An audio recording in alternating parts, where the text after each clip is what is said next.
Hello students, Kumar study circle में आप सबका स्वागत है। आज हम लोग उपभोक्ता संरक्षण अधिनियम 2019 किसके लिए इम्पोर्टेंट, जो फूड इंस्पेक्टर परीक्षा होने वाला है आगामी, उसके लिए बहुत इम्पोर्टेंट है। ये अधिनियम पढ़ने से पहले हम लोग उसका एक सारांश पढ़ना चाहते हैं कि आपके क्लियर हो जाए, समझ में आ जाए कि 2019 में क्या है और 2019 जो 86 था, 1986 का अधिनियम और 2019 में क्या फ़र्क है और क्या इसमें मेन चीज़ है, इस चीज़ को मैं पहले बता देना चाहता हूँ। जो नए विद्यार्थी हैं उनको बता देना चाहता हूं, अगर आप मेरा पुराना वीडियो देखना चाहते हैं तो इससे पहले जो मैंने फूड इंस्पेक्टर का डाला है तो मेरे प्ले लिस्ट में जाइए, उसमें फूड इंस्पेक्टर से संबंधित जो प्ले लिस्ट होगा उसको देखिए, सारे वीडियो आपको देखने को मिल जाएंगे। इसके अलावा डिस्क्रिप्शन बॉक्स में भी मैं इसका लिंक भेजूंगा जो अन्य वीडियो में बनाया हूं, जिसको आसानी से आप देख सकते हैं। तो चलिए देर न करते हुए इसका शुरुआत करते हैं। तो हमारे सामने एक आता है उपभोक्ता संरक्षण कानून के अंतर्गत यह है क्या चीज। तो उपभोक्ता संरक्षण अधिनियम 2019, उपभोक्ता संरक्षण अधिनियम 2019 भारत सरकार द्वारा पारित एक उपभोक्ता संरक्षण कानून है, जिसे देश के उपभोक्ताओं के हितों की रक्षा के लिए एवं उनके साथ होने वाले धोखाधड़ी रोकने के लिए मोदी सरकार ने 2019 को पारित किया था। यह अधिनियम 20 जुलाई 2020 से ही प्रभावी हो गया। माने लागू कब हुआ, अगर आपसे क्वेश्चन पूछता है तो आपको पता होना चाहिए 20 जुलाई 2020 को यह प्रभावी हुआ, यह लागू हुआ, यह क्वेश्चन बन सकता है। इस नए अधिनियम ने पुराने उपभोक्ता संरक्षण अधिनियम 1986 की जगह ली है। उपभोक्ता अदालत के अतिरिक्त नए कानून के अंतर्गत केंद्रीय उपभोक्ता संरक्षण प्राधिकरण सीसीपीए का भी गठन किया गया है। तो यहाँ पर एक चीज इंपॉर्टेंट है कि इस अधिनियम में अगर मैं देखूं तो सीसीपीए, ठीक है, केंद्रीय जो प्राधिकरण है, ये बहुत इंपॉर्टेंट है। संरक्षण जो प्राधिकरण है, उपभोक्ता संरक्षण प्राधिकरण, ये 1986 में नहीं था, जो कि 2019 में ये सीसीपीए का गठन यहां पर करता है।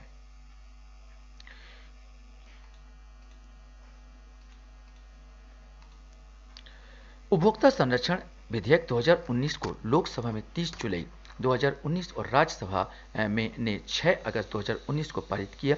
यह विधेयक संसद में उपभोक्ता मामलों के खाद्य और सार्वजनिक वितरण मंत्री श्री रामविलास पासवान द्वारा पेश किया गया था।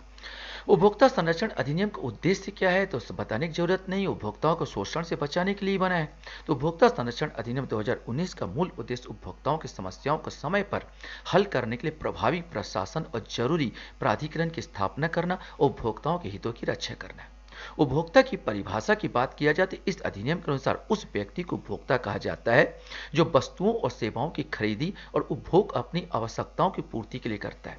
यहाँ पर यह जानना जरूरी है कि जो व्यक्ति वस्तुओं और सेवाओं को बेचने के लिए या वाणिज्यिक उद्देश्य के लिए खरीदता है, उसे उपभोक्ता नहीं माना गया। अर्थात इसमें अगर मैं बात करूं तो जो दुकानदार होते हैं, जो सेल्समैन होते हैं, या दुकान आप कर रहे हैं, दुकानदार हैं, आप एक वस्तु को लेके फिर दोबारा आप बेच रहे हैं, इस प्रकार का सेल्समैन है जो एक वस्तु को लेता है और आपको बेच रहा है, इसके दायरे में नहीं आएगा। तो ये क्वेश्चन बन सकता है कि कौन दायरे में आता है, कौन दायरे में नहीं आता है। तो जो दुकानदार होंगे या सेल्समैन जिसको बोला जाए, डीलर, सब डीलर, ये कोई भी इसके दायरे में नहीं आता। इसके अलावा यह परिभाषा सभी प्रकार का लेन देन कवर करती, चाहे वो ऑनलाइन हो या ऑफलाइन, क्योंकि 1986 में ऑनलाइन का कोई जिक्र नहीं था। इस बार ऑनलाइन का यहाँ बहुत ज्यादा जिक्र है। ऑनलाइन हो या ऑफलाइन, ऑनलाइन भी अगर आप करते हो, खरीदते हो, तो ये पूरा उपभोक्ता संरक्षण के दायरे में ये कानून आएगा। अब आता है कि उपभोक्ता संरक्षण में कितने प्रकार का ये हमको वो देता, अधिकार देता है। तो उपभोक्ता संरक्षण कानून 6 प्रकार का अधिकार, एक क्वेश्चन बन सकता है, आपको कितने प्रकार के अधिकार मिले हैं उपभोक्ता संरक्षण कानून। तो 6 प्रकार के अधिकार कौन कौन सा? सुरक्षा का अधिकार, सूचना का अधिकार, छांटने का अधिकार, सुने जाने का अधिकार, किसी भी गलत प्रैक्टिस के खिलाफ अधिकार, और कंज्यूमर एजुकेशन, उपभोक्ता शिक्षा का अधिकार। ये 6 प्रकार का अधिकार ये देता है। सुरक्षा का अधिकार मतलब यह है कोई भी प्रोडक्ट आपके शारीरिक या उसमें आपको नुकसान नहीं पहुंचना चाहिए प्रॉपर्टी में। माने इसके तहत ग्राहक को किसी भी गुड्स या सर्विस के मार्केटिंग में जीवन या प्रॉपर्टी के नुकसान से बचाता है। सूचना का अधिकार माने ग्राहक को पूरा अधिकार है कि उसे प्रोडक्ट की क्वालिटी, उसकी मात्रा, शुद्धता, कीमत आदि की सही जानकारी दी जाए। आपने देखा होगा कोई भी बिस्कुट एक खरीद लीजिए, पार्ले का बिस्कुट भी खरीद लीजिए, उसमें सब मिले, कितना शुगर है, कितना प्रोटीन है, कितना कार्बोहाइड्रेट है, जितने भी इसमें चीज है सारे चीज आपको यहाँ पर लिखा हुआ मिल जाएगा। इसी कंज्यूमर एक्ट के तहत आपको जानने सूचना का अधिकार के तहत ये लिखना पड़ता है अब जो भी प्रोडक्ट बनाता है, ठीक है। इसके अंतर्गत छांटने का अधिकार है, अब मैंने आपको छांटने का भी अधिकार आपको दिया। छांटने का अधिकार जैसे बोला, इसके अंतर्गत ग्राहक को गुड्स और सर्विसेज की क्वालिटी, वैरायटी उपलब्ध कराई जाती ताकि वह अपने अनुकूल गुड्स एवं सर्विस छांट सके। सुने जाने का अधिकार भी है कि ग्राहक को सुने जाने का पूरा अधिकार, उसे किसी तरह की दिक्कत होने पर फोरम से उसकी शिकायत भी सुना जाएगा। किसी भी गलत प्रैक्टिस के खिलाफ, मतलब अब इसके दायरे में क्या डॉक्टर का पूरा आ जाता है कि डॉक्टर गलत काम करते हैं, आपका गलत शिकायत मतलब इलाज कर दिए तो भी आपका शिकायत होगा। मैंने शिकायत करने की ग्राहक का अधिकार है ताकि उसके शोषण ना हो। कंज्यूमर एजुकेशन का भी अधिकार है, यानी एक ग्राहक अपनी पूरी जिंदगी का एक पूरी जानकारी रखने वाला ग्राहक रहेगा जिससे वह शोषण से क्या रहेगा, बचा रहेगा। ई कॉमर्स से अनुचित व्यापार अभ्यर्थियों का नियम बनाया गया है। देखो ई कॉमर्स अभी तो बहुत ज़्यादा जो व्यापार चल रहा है ऑनलाइन बहुत ज़्यादा चल रहा है, चाहे वो आप अमेजॉन से हो, फ्लिपकार्ट से हो, मैंने ये बहुत सारे आपके आ जाते हैं जो कि ई कॉमर्स को करते हैं। इन पर भी तो रोक लगना चाहिए, उनके लिए भी इसमें अधिनियम बनाया गया। सरकार इस अधिनियम के तहत उपभोक्ता संरक्षण ई कॉमर्स नियम 2020 की अधिसूचना करेगी। निम्नलिखित है, ई कॉमर्स संस्थाओं को उपभोक्ताओं का return, refund, exchange, warranty, guarantee, delivery, shipment, भुगतान के तरीके, शिकायत निवारण तंत्र, भुगतान संबंधी विधियों की सुरक्षा और उत्पत्ति के स्थान संबंधी जानकारी देना आवश्यक होगा। मतलब एक चीज याद रखना कि जो आप भले ऑनलाइन करो उसमें ऑनलाइन में भी वारंटी गारंटी आपको देना होगा। इन प्लेटफॉर्मों को 48 घंटे के अंदर किसी भी उपभोक्ता को शिकायत को सुनना होगा या शिकायत प्राप्त करने के 1 महीने के भीतर शिकायत का निवारण करना होगा और इस हेतु शिकायत अधिकारी से नियुक्ति करनी होगी। तो एक चीज आपको यहाँ पर क्वेश्चन बन सकता है कि भाई कितने घंटे के अंदर, तो 48 घंटे के अंदर आपको सुनना होगा। मैंने 48 घंटे का समय देता है कि 48 घंटे के अंदर इसको उपभोक्ता को शिकायत को सुनना होगा और 1 महीने के अंदर शिकायत को आपका निराकरण उनको करना होगा, मैंने ई व्यापार को, है ना। उपभोक्ता संरक्षण ई कॉमर्स नियम 2020 अनिवार्य है, सलाहकारी नहीं। ये नियम ई कॉमर्स कंपनी का अनुचित मूल्यों के माध्यम से अनुचित लाभ प्राप्त करने के उद्देश्य से किए जाने वाले वस्तु या सेवाओं की कीमत में हेर फेर करने से क्या करता है, हेर फेर करने से यह आपको रोकता है।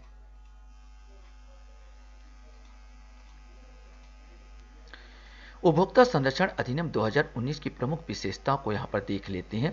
तो एक विशेषता यहां पर इंपॉर्टेंट होता है, केंद्रीय उपभोक्ता संरक्षण प्राधिकरण CCPA की स्थापना, माने central consumer protection authority CCPA की स्थापना। देखो पहले के जो कानून, इसको समझा देता हूं। पहले के कानून में क्या था, अगर मान लिया जाए आपका कोई प्रॉब्लम आता है, तो कोई प्रॉब्लम होता तो इसके लिए 3 संगठन पहले से बना हुआ था, आज भी है। एक जिला फोरम होता, आप उपभोक्ता जो है जिला फोरम में चला जाएगा। मैंने 20 लाख तक का मामला जिला फोरम में चलता था, इस बार के बढ़ा के 1 करोड़ कर दिया गया। मैंने जिला फोरम में ऐसी फोरम बनाया गया, आपके साथ धोखाधड़ी हुआ है तो आप कहां चले जाओ, जिला फोरम में चले जाओ। इसके बाद क्या बना दिया गया था, पहला जिला फोरम जो अभी के वर्तमान में 1 करोड़ तक सुनता है मामला।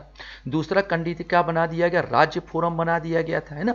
जो पहले था राज्य फोरम अभी की कंडिका में जो राज्य फोरम जो सुनता है आपका वो 1 करोड़ से 10 करोड़ तक होता है। और तीसरा जो बना दिया राष्ट्रीय फोरम, है ना, राज्य फोरम या राष्ट्रीय फोरम हमारा बना दिया गया। राष्ट्रीय फोरम कहां तक का सुनेगा, तो राष्ट्रीय फोरम अगर सुनता है आपका मामला वो होता है, क्या बोलना चाहिए, 10 करोड़ से ऊपर।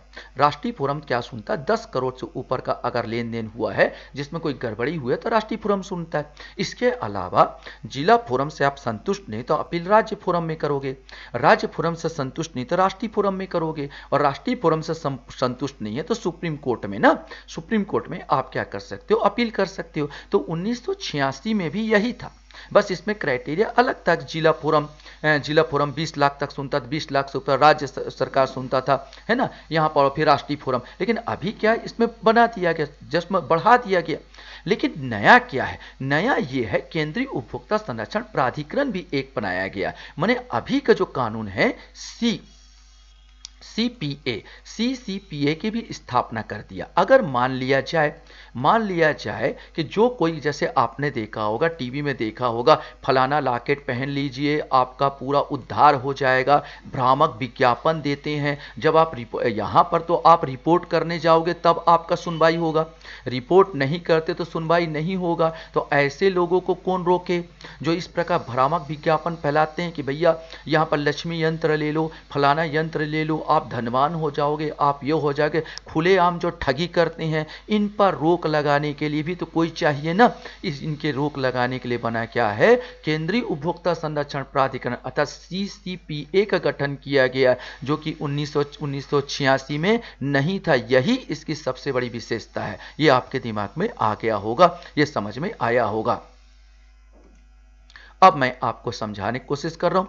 उपभोक्ता संरक्षण अधिनियम 2019 में सीसीपीए की स्थापना का प्रावधान है, जो उपभोक्ताओं के अधिकारों की रक्षा करने के साथ साथ उनको बढ़ावा देगा और लागू करेगा। यह प्राधिकरण अनुचित व्यापार प्रथाओं, भ्रामक विज्ञापनों और उपभोक्ता अधिकारों के उल्लंघन से संबंधित मामलों को भी देखेगा।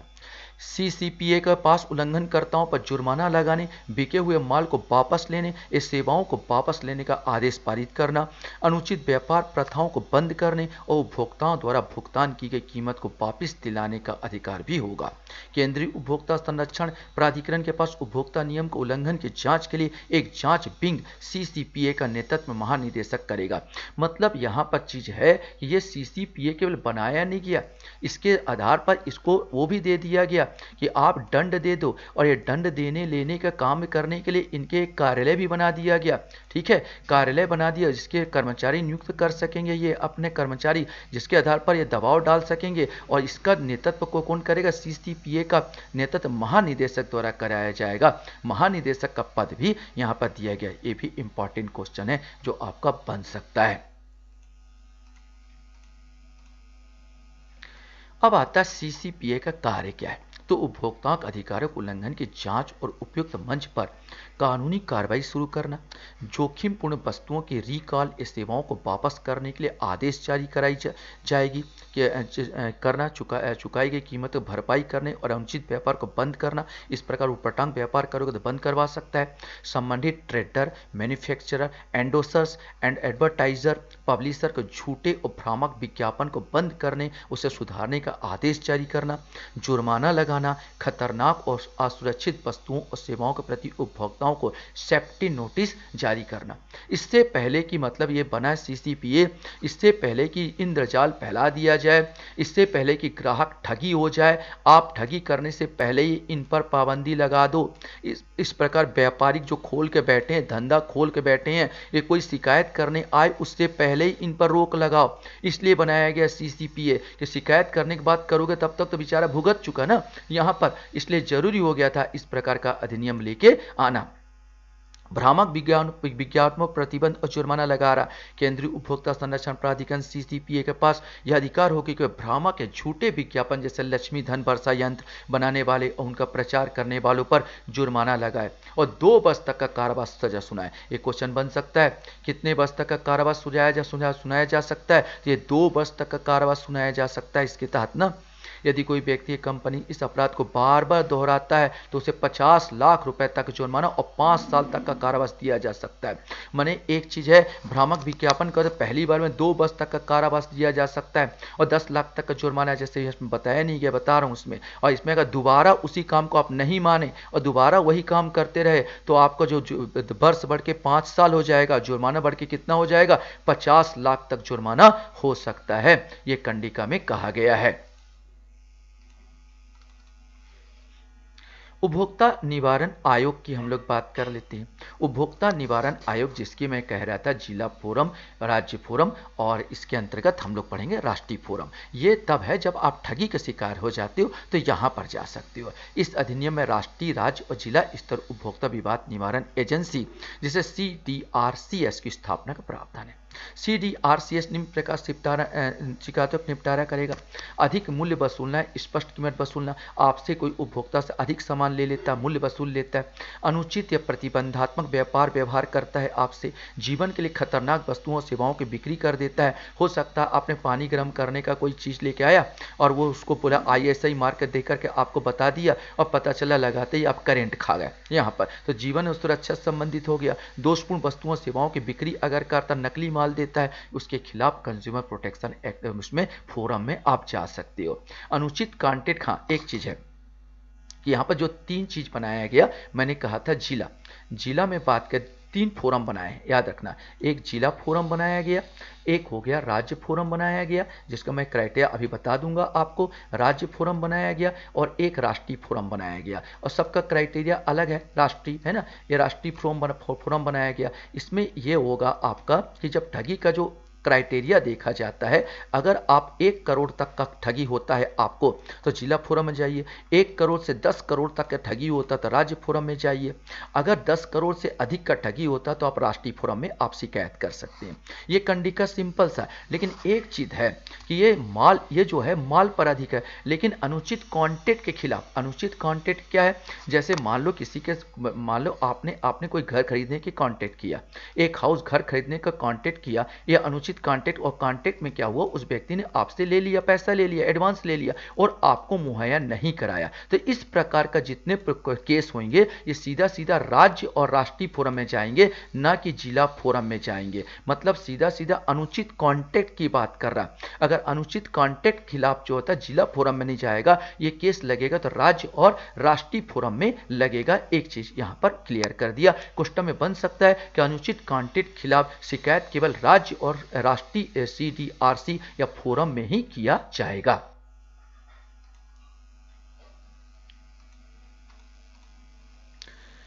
उपभोक्ता संरक्षण अंतर्गत अभिकरण एजेंसियां, इसको हम लोग डिटेल से एक बार देख लेते हैं ताकि आपके दिमाग में अच्छे से घुस जाए ये सब चीज़ें हमें कि उपभोक्ता संरक्षण अंतर्गत अभिकरण एजेंसियां उपभोक्ता की शिकायतों के निवारण के लिए उपभोक्ता संरक्षण अधिनियम 2019 में जिला, राज्य और राष्ट्रीय स्तर पर एक त्रिस्तरीय प्रवर्तन मशीनरी स्थापित करने का प्रावधान है, जो कि मैं समझा चुका हूँ, जिसे जिला उपभोक्ता विवाद निवारण आयोग, राज्य उपभोक्ता विवाद निवारण आयोग और राष्ट्रीय उपभोक्ता विवाद निवारण आयोग कहा जाता है, या फोरम कह सकते हो ना। उन्हें संक्षेप में क्रमशः जिला आयोग, राज्य आयोग, राष्ट्रीय आयोग, या सुविधा के लिए आयोग से अगर कंफ्यूजन हो तो जिला फोरम, राज्य फोरम और राष्ट्रीय फोरम आप कर सकते हैं। यहां पर एक चीज याद रखेंगे, अगर जिला परिषद बोला और राज्य परिषद बोला वो भी है, परिषद केवल सलाहकारी संस्था, जिसको मैं आगे बताऊंगा उस चीजों में, यहां पर कंफ्यूज मत होना। यहां पर आयोग बोला, आयोग माने फोरम जो आपको हल करेगा, परिषद दूसरा है जिसका मैं निराकरण कर दूंगा, आपका दिमाग में यहां पर क्लियर हो जाएगा। जबकि राष्ट्रीय आयोग स्थापना केंद्र सरकार, यहां पर सिंपल सा राष्ट्रीय आयोग माने जिला आयोग और राष्ट्रीय आयोग का तो राज्य सरकार करेगा, और जबकि राष्ट्रीय आयोग का निर्धारण केंद्र सरकार द्वारा की जाएगी। राज्य आयोग और जिला आयोग की स्थापना राज्य सरकार द्वारा की जाएगी। जिला आयोग के बारे में बात किया, जिला आयोग के पास उन शिकायतों विचार करने का क्षेत्राधिकार है जहां विचाराधीन वस्तुओं की सेवाओं का मूल्य कितना है, 1 करोड़ रुपए से अधिक नहीं माना जाता। माने आप 1 रुपए से लेकर अगर 1 करोड़ रुपए तक की बात आएगा, 1 करोड़ रुपए तक की बात आएगा तो कहां जाएगा, जिला फोरम में जाएगा। सिंपल सा आप यहां पर दिमाग में बैठा लेना। पहली सुनवाई पर यह बाद में यदि जिला आयोग को लगता है कि समझौता हो सकता है तो दोनों पक्षों को स्वीकार है तो उन्हें 5 दिनों के भीतर मध्यस्थता के माध्यम से विवाद के निपटारे के लिए अपनी सहमति देने का निर्देश दे सकता। अर्थात यहां पर वह देखो, बात को बढ़ाने से अच्छा है कि मध्यस्थता, इसमें एक चीज और है कि इसमें मध्यस्थता के लिए भी व्यवस्था किया गया। इस अधिनियम में मध्यस्थता माने विवाद को आगे मत खींचो। यहां पर अगर मान लो कोई उपभोक्ता है और कोई व्यापारी है, दोनों का मत वाद विवाद है, अगर दोनों मध्यस्थता कर लेते, तुम भी राजी बेटा तुम भी राजी, तो यार काहे को मैं बात को विवाद को खोचूं यहां पर, और मध्यस्थता करके निपटा दिया जाए। तो इसमें मध्यस्थता के लिए कितने दिन दिया, 5 दिनों के भीतर मध्यस्थता के माध्यम से विवाद के निपटाने के लिए सहमति देने पर निर्देश दे सकता है। अगर मान लो मध्यस्थता में एक राजी नहीं हुआ तो मामला आगे बढ़ेगा। अगर दोनों राजी तो मध्यस्थता से निपटा दो इसको, है ना। तो ये भी सजेशन इसमें दिया गया है, ये भी इसमें ये बातें इसमें कही गई है। यदि जिला आयोग, एक चीज इंपॉर्टेंट और, यदि जिला आयोग के आदेश यदि जिला आयोग के आदेश से कोई भी पक्ष संतुष्ट नहीं है, असंतुष्ट है, तो आदेश की तारीख से 45 दिन एक क्वेश्चन बनेगा। पिछले अधिनियम में 30 दिन था, इस बार अधिनियम आपको कितना दे रहा? 45 दिन दे रहा। 45 दिन के भीतर तथ्यों और कानूनों के आधार पर राज्य आयोग को ऐसे आदेश के खिलाफ अपील कर सकते हो। तो क्वेश्चन बन सकता है कितने दिन के अंतर? तो 45 दिन के अंतर्गत। अब हम चलते हैं राज्य आयोग में। यह संबंधित राज्य सरकार द्वारा स्थापित किया गया और आमतौर पर राज्य की राजधानी में कार्य करता है। राज्य आयोग के पास उन शिकायतों पर विचार करने का क्षेत्राधिकार है जहां विचाराधीन वस्तुओं और दी गई सेवाओं का मूल्य 1 करोड़ रुपए से अधिक है, लेकिन 10 करोड़ रुपए से अधिक नहीं है। माने 1 से लेकर 10 करोड़ के बीच का सुनवाई किसमें होगा? तो राज्य आयोग में होगा। ये दिमाग में बैठाना। यदि राज्य आयोग के आदेश से कोई भी पक्ष संतुष्ट नहीं है तो वह आदेश 30 दिनों के अवधि के भीतर राष्ट्रीय आयोग में इस आदेश अपील कर सकेगा। माने आपको 45 दिन हो गया। जिला आयोग में अगर संतुष्ट नहीं, 45 दिन दे रहा। राज्य आयोग में भी 30 दिन है और पहले ही बता दूं राष्ट्रीय आयोग में भी 30 दिन का अपील है। अपील कर सकते हो ना। जिला के खिलाफ राज्य आयोग में, राज्य के खिलाफ आप जा सकते हो राष्ट्रीय आयोग में, और राष्ट्रीय आयोग के खिलाफ जा सकते हो सुप्रीम कोर्ट में। ठीक इसी प्रकार हम चलते हैं राष्ट्रीय आयोग में। तो राष्ट्रीय आयोग का पूरे देश पर क्षेत्रीय क्षेत्राधिकार है। राष्ट्रीय आयोग के पास उन शिकायतों पर विचार करने का क्षेत्राधिकार है जहां विचार के रूप में भुगतान की गई वस्तुओं और सेवाओं का मूल्य 10 करोड़ रुपए से अधिक है। यदि राष्ट्रीय आयोग के आदेश से कोई भी पक्ष संतुष्ट नहीं है तो वह इस आदेश के 30 दिन की अवधि के भीतर भारत के सर्वोच्च न्यायालय में इस तरह के आदेश के खिलाफ अपील कर सकता है। तो आपको यहाँ पर याद करवा दूं या दिमाग में आप बैठा लेंगे। इसमें क्या क्या बोला? जिला में 45, जिला कोर्ट के खिलाफ आप जिला कोर्ट में संतुष्ट नहीं है तो राज्य में जाओगे तो 45 दिन, और बाकी के लिए 30 दिन याद रखना। अपील करने का जो वो है समय सीमा वो 30 दिन दिया है। इस ढंग से याद रखेंगे, इसमें से आपसे क्वेश्चन बन सकती है। यहां पर मैं पहले बता चुका था इस अधिनियम में मध्यस्थता की बात कर रहा था। तो उपभोक्ता मध्यस्थता प्रकोष्ठ स्थापित कर रहा है यहां पर कि सबसे पहले तो यार मध्यस्थता करा दो, लंबा मत खींचो विवाद को। 2019 को उपभोक्ता संरक्षण अधिनियम का आधार 3 स्तरों राष्ट्रीय, राज्य और जिला पर विवाद के निपटारे के लिए मध्यस्थता प्रक्रिया प्रदान करता है, जहां तीनों को संबंधित आयोग के साथ संलग्न किया जाता है।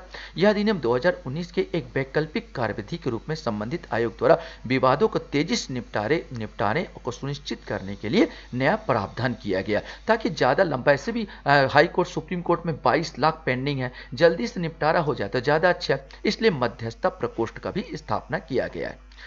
उत्पाद की जिम्मेदारी, प्रोडक्ट लायबिलिटी, उत्पाद की जिम्मेदारी करते हैं उत्पाद के विनिर्माता, सेवा प्रदाता, विक्रेता की जिम्मेदारी। यह उसकी जिम्मेदारी है कि वह ये किसी खराब वस्तु या दोषी सेवा के कारण होने वाले नुकसान या चोट के खिलाफ उपभोक्ता को मुआवजा दे। मुआवजा का दावा करने के लिए उपभोक्ता के बिल में स्पष्ट खराबी के दोष से जुड़ी कम से कम एक शर्त को साबित करना होगा।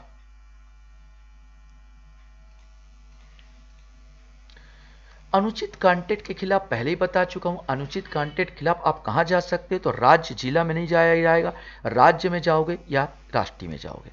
यह अनुचित कंटेंट, एक कंटेंट अनुचित है अगर उसमें उपभोक्ताओं के अधिकार में कोई महत्वपूर्ण नकारात्मक परिवर्तन होता है जिसमें निम्नलिखित शर्त शामिल है। बहुत अधिक सिक्योरिटी डिपॉजिट मांग रहा हो, ठीक है, बोला बहुत ज्यादा मांग रहा है तो भी हो जाएगा। 5 लाख का सामान में 1 लाख का डिपॉजिट मांग रहा है तो गड़बड़ होगा। कॉन्ट्रैक्ट तोड़ने पर ऐसा दंड जो कॉन्ट्रैक्ट तोड़ने से होने वाले नुकसान के अनुपात में ना हो। अगर उपभोक्ता किसी कर्ज का रिपेमेंट करना चाहे तो उसे लेने से इनकार करना, बिना किसी उचित कारण के कॉन्ट्रैक्ट को समाप्त करना, बिना उपभोक्ता की सहमति के कॉन्ट्रैक्ट को थर्ड पार्टी को ट्रांसफर करना जिससे उपभोक्ता को नुकसान होता हो, ऐसी अनुचित शुल्क या बाध्यता लगाना जिसमें उपभोक्ता के हित प्रभावित होता हो। राज्य या राष्ट्रीय आयोग निर्धारित कर सकते कॉन्ट्रैक्ट के साथ अनुचित है और ऐसी शर्तों को अमान्य घोषित कर सकते हैं। एक समझ में लीजिए, इसमें समझने में आपको क्लियर हो जाएगा। पहला कंडिका, बहुत अधिक सिक्योरिटी डिपॉजिट मांगता है, आपसे जितना भी प्रोडक्ट है उससे कहीं ज़्यादा गुना बोलता डिपॉजिट जमा करो तो आप जा सकते हो। कॉन्ट्रैक्ट तोड़ने पर ऐसा दंड जो कॉन्ट्रैक्ट तोड़ने से होने वाले नुकसान के अनुपात में ना हो। आपने एक घर के लिए कॉन्ट्रैक्ट किया, किसी और चीज़ के लिए कॉन्ट्रैक्ट किया, कॉन्ट्रैक्ट वाले को दूसरा व्यक्ति और ज़्यादा पैसा देने की बात कर रहा है, आपसे कॉन्ट्रैक्ट तोड़ के यहाँ पर चला गया, आप विवाद में जा सकते हो। बिना किसी उचित कारण कॉन्ट्रैक्ट को समाप्त करना, वही बिना उपभोक्ता की सहमति कॉन्ट्रैक्ट थर्ड पार्टी को ट्रांसफर करना जिससे उपभोक्ता का नुकसान होता। मान लीजिए आपने ऐसे समझ लो, आपने एक दुकान किराए में लिया जो कि आपको मंथली 50,000 किराए में आपने लिया है, ठीक है। आपने क्या हुआ, बिना आपने किराए में आपने ले लिया, एग्रीमेंट हो गया, आप ए इसका मालिक है। अब ए क्या करता है, इस मकान को बेच देता बी से। एग्रीमेंट इससे हुआ था 1 साल खत्म नहीं हुआ और बी को बेच दिया। मालिक ए ना हो के क्या बन गया, बी हो गया। और बी चाहता है आप ज़्यादा क्या बोलो पेमेंट दो, इसके लिए घर किराए के लिए दो। ये हो जाता है, यही होता है थर्ड पार्टी, मैंने बिना उसको ट्रांसफर कर दिया, किसको, इसने थर्ड पार्टी को ट्रांसफर कर दिया। उपभोक्ता को नुकसान होता है इससे। ऐसा अनुचित शुल्क या बाध्यता लगाना जिससे उपभोक्ता के हित में प्रभावित होता है। यहाँ पर एक चीज़ और यहाँ पर बनना चाहता था जो अक्सर होता है, अगर उपभोक्ता किसी कर्ज का रिपेमेंट पहले करना चाहे तो उसे लेने से इनकार करना। अक्सर क्या होता है, जैसे एचडीएफसी होता है या एचडीएफसी होता है, पहले तो आपको लोन पकड़ा देती है।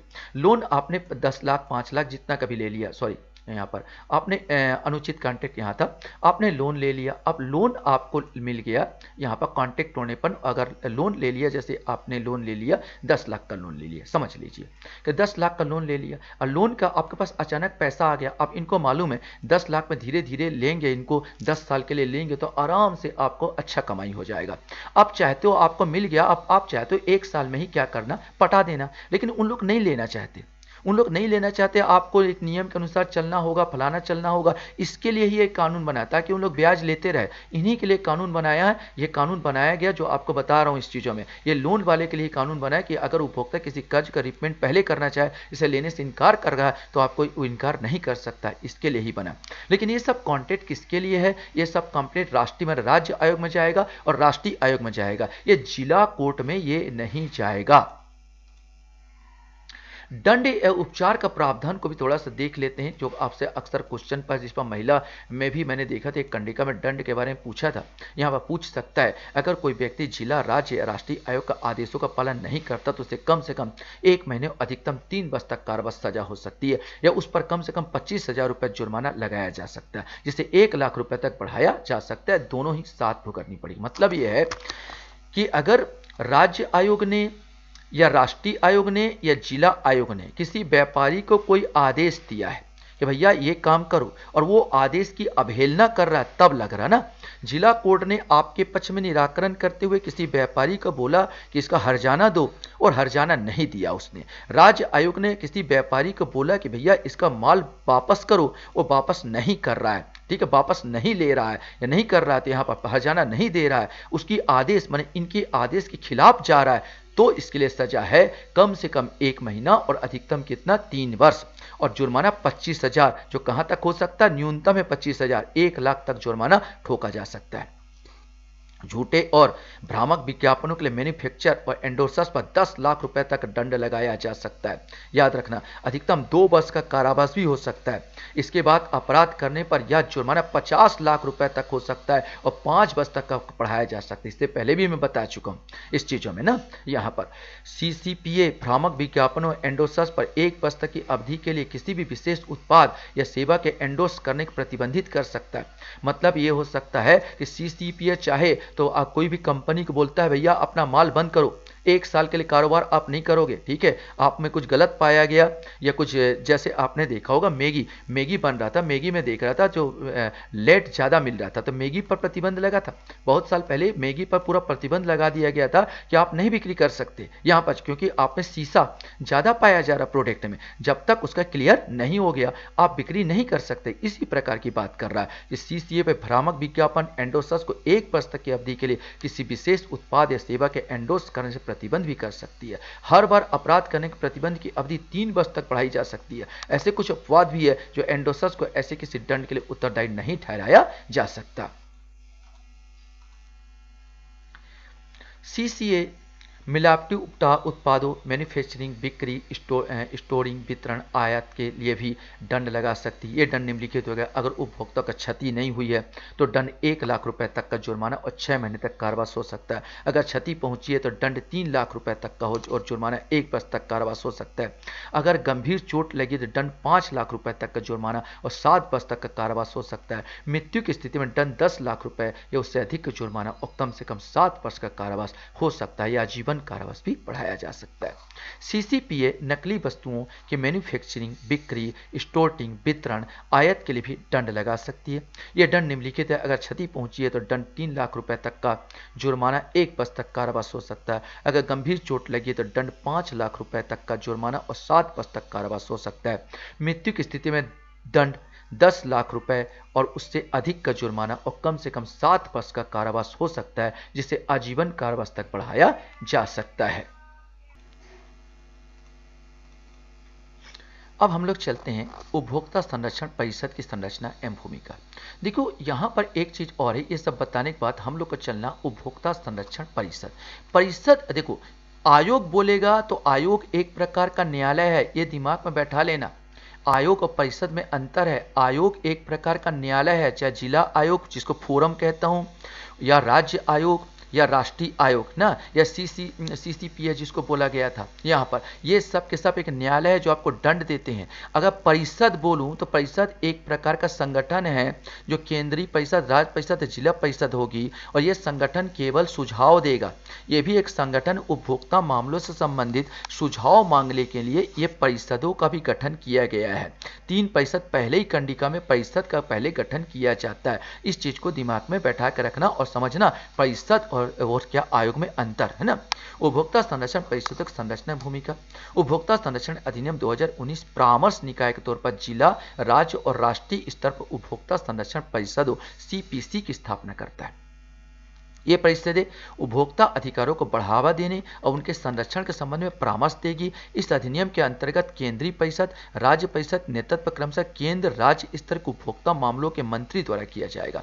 जिला परिषद नेतृत्व जिला कलेक्टर द्वारा किया जाएगा। इसके अनुसार इन निकायों को उपभोक्ता अधिकारों को बढ़ावा देने और उनके संरक्षण के संबंध में परामर्श देना चाहिए। मतलब एक परामर्शदात्री निकाय भी बना दिया गया उपभोक्ता संरक्षण परिषद में। संगठन यहाँ पर समझाया, केंद्रीय परिषद होगी, राज्य परिषद होगी और जिला परिषद होगी। केंद्रीय परिषद, राज्य परिषद और जिला परिषद। केंद्रीय परिषद के जो मंत्री वो होते हैं, अध्यक्ष होंगे, वो केंद्र स्तर पर उपभोक्ता मामले, केंद्रीय परिषद का जो अध्यक्ष और केंद्र स्तर के उपभोक्ता मामले के जो मंत्री होगा, केंद्र स्तर के उपभोक्ता मंत्री इसका अध्यक्ष होगा।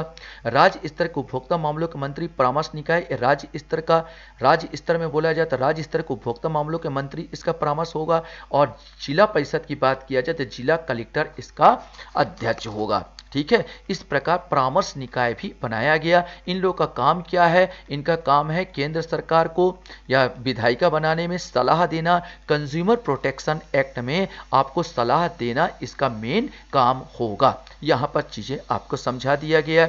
एक चीज और यहाँ पर समझाने की कोशिश करूं मैं, आपका और ज्यादा क्लियर कर दूं तो यहाँ पर मैं आपको ब्लैक बोर्ड में समझाने की अगर कोशिश करूं तो बता दिया जाए। माने यहाँ पर आप ऐसे समझिए कि पहले जो 3 तो बना दिया गया परिषद, माने यहाँ पर जो परिषद अगर बोले तो ये सलाहकारी होगा ना।